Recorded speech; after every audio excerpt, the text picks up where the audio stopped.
Umberto, the pace was swift. He was very relaxed down the backstretch. What sort of decisions were you having to make as this race progressed in the first half of it?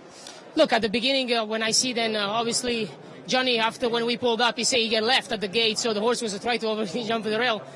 Look, the scenario comes up is every time, he breaks okay, and then, he's always a few lengths behind.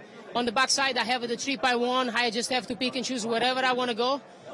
Johnny was lucky then he had the gap through opening. I couldn't really follow him right away. I would have wished I could do that.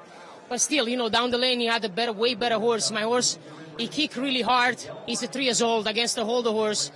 Then last year we talked about probably the best horse in the country. And look, when he's running his days, he's one of them.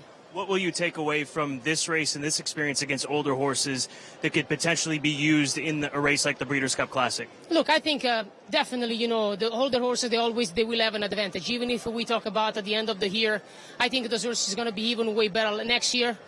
He does his campaign tough. He's keep running. He runs hard. Today he shows up with the older horse. He's the first 3 years old good of his generation. Then he fights against the older horse. And look, I think he's just going to gain some more experience and see what the Breeders' Cup is going to do. We're going to have a lot of other good horses. So we go from there. Appreciate the time, Umberto. Thank you, Scott.